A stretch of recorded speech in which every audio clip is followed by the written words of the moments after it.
It's a beautiful day out. I am loving the sun, and we all know that means I wake up in a good mood.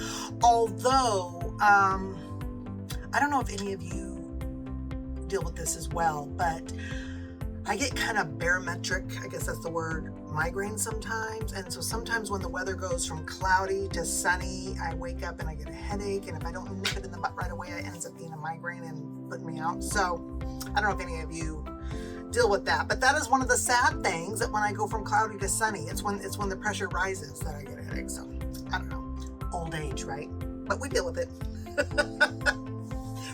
So I've mentioned my dad in several other videos, and my dad was my hero, and I just kind of wanted to talk about him a little bit and how he always made everyone feel like they were his favorite person. So I have two older sisters. They are the middle sister is 6 years older than me, and then the oldest sister is about 8 years older than me. I was an oops, so I was born later in life. But I know we all kind of have an unspoken competition about who was Dad's favorite. We all just adored him, and we all had our own relationships with him. And I think we all think that we were his favorite because that's just how he made each of us feel. So obviously my older sisters, their younger childhood until I was born, they had him to themselves, and they each developed relationships with him, whatever that was, and I don't know because I wasn't around. I only know my experience. I've mentioned before that my dad was a mechanic, and he had a shop, and it was in the back of like a used car lot. And at the time, my mom was working as the bookkeeper for not only my dad's shop, but also for the gentleman that owned the used car lot. He was kind of like a grandpa figure. But when I was younger, before I started school, my days were spent on that lot. And also on top of that, talk about, generational living. My grandmother, who was actually my mother's grandmother, lived on that lot as well, because the owner of the property that had the used car lot also had a small little trailer park on the back of the lot, and she lived in one of those trailers. So I would spend my days there. I would ride my bike around. I would visit my dad at the shop. I would visit my mom at her office. I would, hang out with my grandma. Memories. So that triggers a memory. So my grandmother lived in this like 1960s single wide trailer, which back then they were trailers. They weren't necessarily mobiles. I mean, it was probably like 40 feet long, whatever. It was a big one, but I remember the inside of what was all like hardwoods. And I mean, they were just built so differently back then. And my favorite memory is at nap time, because like I said, I was little. I would lay across her lap, and she would rub my back while I watched Little Joe Cartwright, because I had a crush on him even then. I was probably 4 or 5 years old. You guys all know who Joe Cartwright is, right? That was Michael Landon on the show Bonanza. Oh, I love that show, and I would lay there and watch that and go to sleep as grandma rubbed my back. And to this day, I still love a good back rub. She spoiled me for all back rubs to come. But yeah, hanging out on that lot, as I got a little bit older, then it was, I'd be in school during the day, and then summers I would spend there. And I would help Dad out in his shop, cleaning tools. I would make a few bucks washing cars on the used car lot. Eventually by then, my mother had opened her wedding cake shop with her best friend, who was like an aunt to me, on the same lot, because there was a building there. I mean, this whole thing was just probably on a maybe 15, 20 acre lot, but it was all kind of interconnected. And so then a boy that was about my age, who was like my cousin, would be there during the summers, and we would hang out. And I remember skateboarding. Oh my God, I had a skateboard that had metal wheels. Am I dating myself? Remember the old roller skates with metal wheels? I had a skateboard with metal wheels. It came from an uncle of mine. I think maybe he made it. I'm not sure. But it was not a smooth ride. But yeah, so I have so many memories of spending all that time with my dad. And he would grab my hand and we'd run. It was a 4-lane highway there, kind of a main drag. Across the street was the parts store where my uncle worked. And my dad being a mechanic would run across the street and get parts. So it was so generational, and that's where I grew up. And we would run across the street and get parts, and then there was a hamburger shop just down the street, and we'd go get lunch. And yeah, so I just remember spending all this one-on-one time with my dad. And I don't know if my sisters had that when they were younger, because there were two of them, or how they spent that, but to me, it was just like, I was all there was. I was his baby, you know? So I always had this feeling that I was his favorite. But I don't know, because I wasn't there when they had that time with him. And then, you know, in a previous video, I mentioned that when I turned 12, my mother and father and I moved onto the boat and left my sisters in the house because they had graduated high school. So they just started renting the house from my parents. But so boat life, by then, my mother and father had closed their businesses, and my mom had gone to work for a dealership in town as a bookkeeper, tile clerk, whatever. But my father had gone to work for the phone company. And back then it was called Pacific Northwest Bell, but then it later became AT&T. And he became a mechanic for their trucks because he was, you know, in his 40s now. He had no retirement, and he just kind of wanted to plan ahead. And, you know, they offered all the benefits. So he went to work for them, but it was a night job. So he would leave for work at like 4:30 in the afternoon and not get home till, you know, 1 or 2 in the morning, whatever, after I was fast asleep. But my mom worked a day job, so she didn't get home till about 5 in the evening. So they would just miss each other.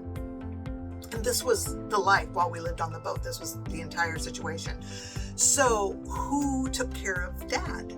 I did.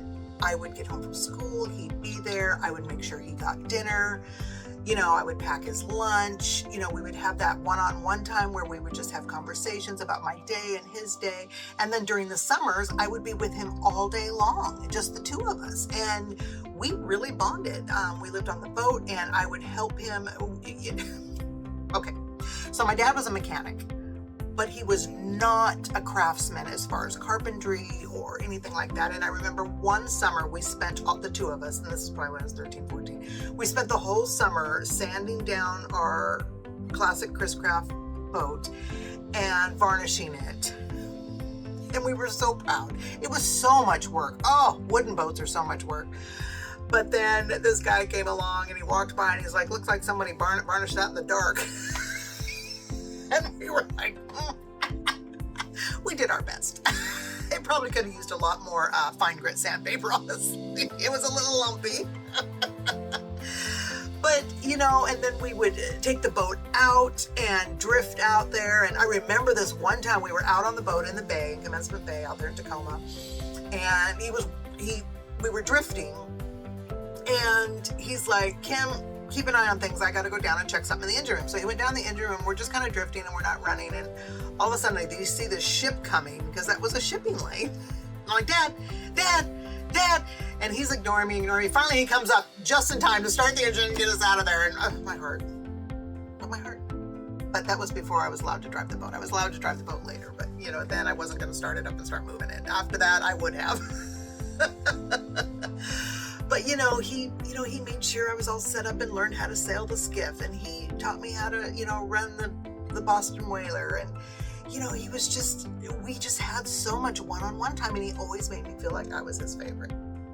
And then I met who would become my boyfriend, my husband, when I was about 17. We met working at McDonald's.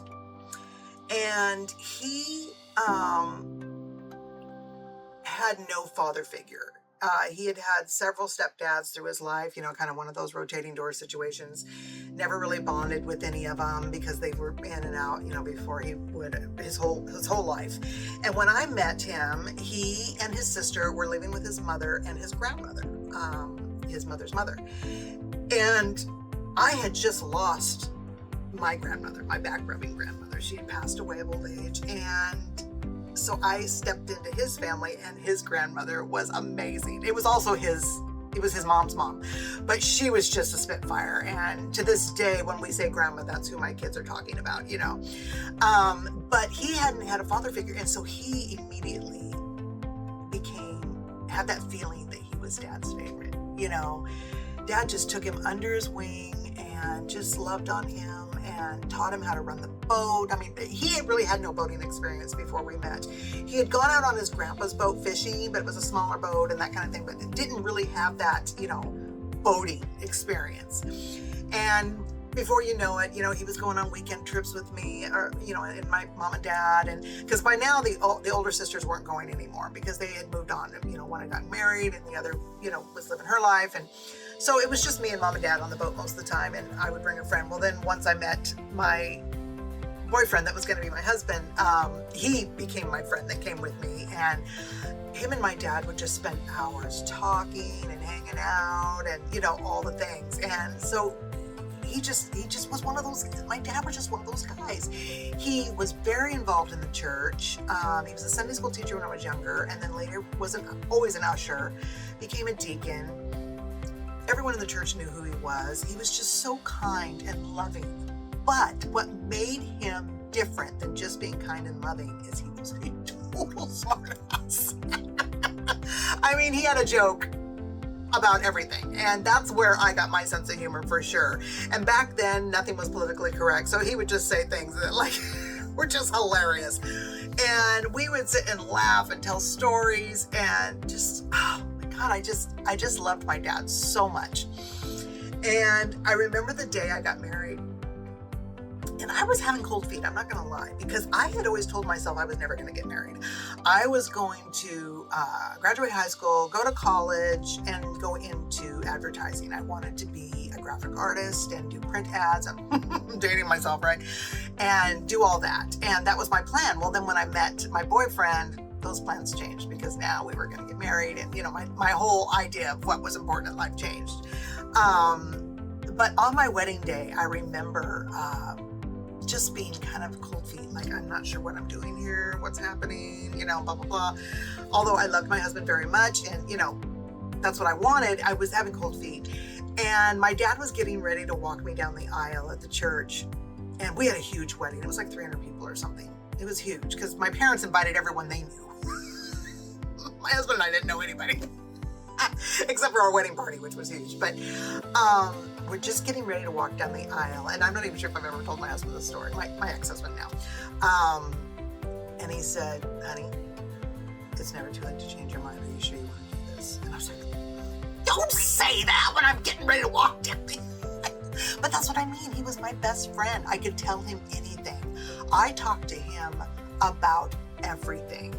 My mother, I love her, but we did never have that connection. I couldn't talk to her about things. She was very judgy. She was very quick to temper, and so I kept a lot from her. But my dad, I could tell him things. And although he would always offer sound advice and sometimes a little talking to, he was kind. He never got angry. In all my years of growing up, and remember, I grew up Gen X, so we got spankings. I only remember my dad spanking me once, and that was at the behest of my mother's request. He just was very good at just talking you through things and making you feel really, really bad about what you did without scarring you for life. He was just great. And so on my wedding day, he's asking me, are you sure you want to do this? Well, of course I did. And later, my husband and I had decided to buy a boat and live on it. This is when our kids were about 6 and 8. No. Wait, back up. We were living in a single wide trailer, and my dad, that's another thing. My dad would come by before work and see the grandkids all the time. He just wanted to be, or at that time, they were so little, they don't remember him. They were 1 and 2, not even 1 and 2, infant and 2. And he would just stop by and make sure I didn't need anything, if I was fine. Because, my mom was at work, so him and I still had that bond. And there was a time they moved off the boat and they had moved into the house that my mother lives in now. And we had sold our little trailer and we're waiting to move into our first house. And there was about a 3-week period where we didn't have any place to be. I'm sure a lot of people run into that, where one doesn't close and the other one doesn't. So we'd had all our stuff in a storage truck, and we were living with my mom and dad for that 3 weeks, and it was over at Christmas, I remember. And, my dad and I, we were out in the garage, and we built a dollhouse for my then 2.5-year-old, and, just working together, still having that bond, and that one-on-one time. And I remember the day he had his first heart attack, my husband and him were out doing whatever they were doing. They were out running errands. And my dad said, I want to stop by the boat. He had to pick something up or whatever. It was just down in the harbor. And so they went down there together. Well, my father had forgotten that he had left the engine room hatch doors open, because normally that was not how you access the engine. You went in through a little cubby and crawled in there. Well, he had been doing some major work, so he had actually lifted the floors in the main salon area off to really access the engine. And he'd gone down there, and it was dark, and he was just going to run down quick and get something. Well, he'd forgotten those hatches were open. And when he went down in there, he fell into the hole, which not only broke a couple of his ribs, according to my mom. I don't remember that, but we were just talking about the story. But he had suffered a heart attack. But he didn't realize that fall and everything about it had caused a heart attack. He thought he had heartburn. So as they were coming back home, which is only about a 15-minute ride from the boat to the house, he was telling my ex-husband at the time, he says, I just have heartburn so bad. I don't know if there's Tums at the house. Let's stop. So he made him stop at the gas station, get Tums and the whole thing. And came back to the house. And when he walked in, he was just ashen. And I knew, because I had taken first aid, because at that time I had my little daycare going, that something was seriously wrong. And I'm like, Dad, you need to go to the hospital. You need to go to the hospital. And he, stubborn. No, I'm just going to lay down. I'm fine. But he was just kind of sweaty and ashen looking. And my dad never looked like that. He was always kind of rosy faced, like rosacea almost, and he just looked like paste. And, he went in and laid down, and my husband and I were just like, what are we going to do? We need to get to the hospital. There's something wrong, and now my mom swears that he did go to the hospital. I don't remember him going. She said that when she got home, she took him. But I know her memories are probably not as clear now, as old as she is, because we were just having the conversation. But I also know that I have chemo brain and some of my memories aren't right. So she said they did go to the hospital. They told him he had the flu and sent him home. I don't believe that. I don't believe he ever went, because they would know better. He had no fever. He was seriously something else. Anyway, he finally did go to the doctor because he was, he had broken some ribs, and so he had to get checked out. He went to his doctor, and they did some tests, and it turned out that he had had a major heart attack, and it had killed off 1/3 of his heart, they told him. Now, back then, this would have been in 1990. 1990, the Christmas of 90, so 91 maybe. They didn't have the medical things they have now. I really believe had he had that same heart attack today, they probably would have been able to save him with surgery or whatever, and he'd be alive today. But they didn't, and they basically just told him, take it easy, go home. You could live another 10 years, you could live another, we don't know. Well, meanwhile, we get into our new house. He's over, he's helping, you could tell he's just not himself anymore. He came over and he put up a swing set for the girls, and he was just being awesome. And I remember him walking around his house with, at that time, our little 1-year-old on his shoulders, and he's like, doctor says I need to exercise, might as well make it fun. And walking around with her on his shoulders, or they had kind of a house that goes around in a loop from the kitchen to the family room to the living room. And I remember the last time I saw him, I'm not gonna cry, I've told the story a million times, I get through. I just gave him a big hug, and I love you, Dad, we'll see you later, and we left and went home. And the day he died, he was actually at a work event at a bowling alley, and he was sitting there waiting his time to bowl. He was just with the guys, kind of a bonding time, and he had a heart attack and collapsed right there in the chair.